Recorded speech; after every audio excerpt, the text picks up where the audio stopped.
بسم اللہ الرحمن الرحیم۔ دوستو آئیے سنتے ہیں راجہ اور اندھے کا قصہ۔ ایک راجہ تھا، اس کے پاس ایک اندھا آدمی گیا اور راجہ سے کہنے لگا، حضور میں 3 باتیں جانتا ہوں۔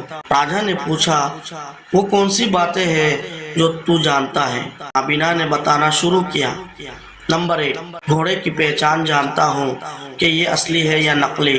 نمبر 2، موتیوں کی پہچان جانتا ہوں کہ یہ سچے ہیں یا کھوٹے۔ نمبر 3، آدمی کی پہچان جانتا ہوں کہ یہ کس خاندان سے ہے۔ اس کی یہ باتیں سن کر راجہ نے وزیر سے کہا، اس کو رکھ لو، کبھی کام آ جائے گا، اور اس کو روزانہ 500 گرام چاول اور 250 گرام دال دے دیا کرو، کھائے گا اور پڑا رہے گا۔ راجہ کے حکم کے مطابق اس کو رکھ لیا گیا۔ کچھ دنوں کے بعد گھوڑوں کا ایک بہت بڑا سوداگر بہت سے گھوڑے لے کر آیا، تو راجہ نے درباری نوکروں سے کہا کہ جا کر دیکھو، کوئی اچھا گھوڑا ہو تو ہماری سواری کے لیے خرید لو۔ درباری نوکر دیکھنے گئے، گھوڑے کے پورے ریوڑ میں ایک گھوڑا پسند کیا تو کسی نے کہا، حضور وہ نابینا کہتا تھا میں گھوڑوں کی پہچان جانتا ہوں، اس کو یہ گھوڑا دکھلائیے، کئی مہینے سے مفت میں دال چاول کھا رہا ہے۔ تو راجہ نے کہا، ارے ہاں، اس اندھے کو بلا لاؤ۔ راجہ کے کہنے سے اس نابینا کو بلا کر لایا گیا۔ راجہ نے کہا، ابے اندھے، تو کہتا تھا کہ میں گھوڑے کی پہچان جانتا ہوں، تو ہمارے لیے ایک گھوڑا درباریوں نے پسند کیا ہے، اس کو دیکھو تو وہ کیسا ہے۔ اس نابینا نے کہا، حضور مجھے گھوڑے کے پاس پہنچا دیں یا پھر میرے پاس گھوڑا لایا جائے۔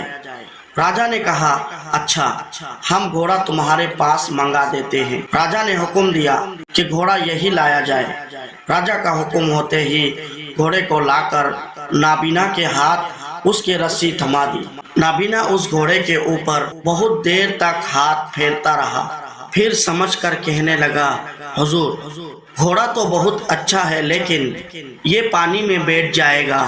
راجہ نے کہا، ابے اندھے، گھوڑے بھی کئی پانی میں بیٹھتا ہے، کہ یہ بھینس ہے جو پانی میں بیٹھ جائے گی؟ اس نابینا نے کہا، حضور اگر آپ ہماری بات نہیں مانتے تو اس گھوڑے کو پانی کی نہر سے گزر کر دیکھ لیجئے۔ راجہ نے نوکروں کو حکم دیا، اس گھوڑے کو فلاں نہر کے پاس لے جاؤ۔ نوکر لوگ جب اس گھوڑے کو پانی کی نہر کے پاس لے گئے تو وہ گھوڑا پانی دیکھتے ہی پانی کی نہر میں جا کر بیٹھ گیا۔ نوکروں نے بڑی مشکل سے مار کر گھوڑے کو پانی سے نکالا اور دربار میں لے جا کر راجہ سے سارا واقعہ گھوڑے کا بیان کیا کہ یہ تو پانی دیکھتے ہی پانی میں جا کر بیٹھ گیا۔ راجہ کو بڑا تعجب ہوا، اس نابینا کی بات صحیح ہو گئی تو راجہ نے اس نابینا سے پوچھا کہ آخر گھوڑے کے پانی میں بیٹھ جانے کا سبب کیا ہے؟ تو اس نابینا نے کہا، حضور اس گھوڑے کی ماں بچپن میں مر گئی تھی تو اس کو بھینس کا دودھ پلا کر بڑا کیا ہے، اور یہ اسی بھینس کے دودھ کا اثر ہے جو یہ پانی میں بیٹھ جاتا ہے۔ یہ بات سن کر راجہ نے گھوڑے کے سوداگر کو بلایا اور پوچھا، اس گھوڑے کی ماں بچپن میں مر گئی تھی اور تو نے اس کو بھینس کا دودھ پلا کر بڑا کیا ہے؟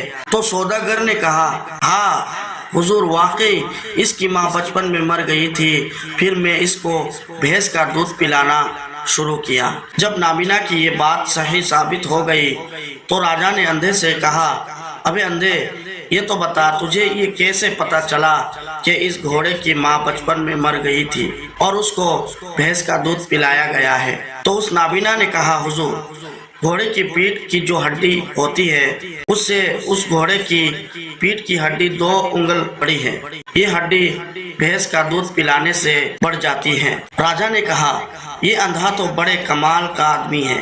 حکم دیا کہ اس کو آج سے 1 چاول اور 5 گرام دال دیا جائے۔ اب کچھ نابینا کا بھاؤ بڑھا۔ ایک مرتبہ موتیوں کا سوداگر آیا تو راجہ نے لوگوں سے کہا کہ اگر اچھے ہو تو لے لو۔ تو درباریوں نے کہا، حضور نابینا کہتا تھا کہ میں موتیوں کی پہچان جانتا ہوں، اس کو بلا کر موتیوں کی پہچان کرا لے۔ راجہ نے کہا، ہاں یہ اچھا تم نے یاد دلا دیا۔ راجہ نے حکم دیا، اندھے کو فوراً دربار میں حاضر کرو۔ جب وہ نابینا دربار میں آیا تو راجہ نے کہا،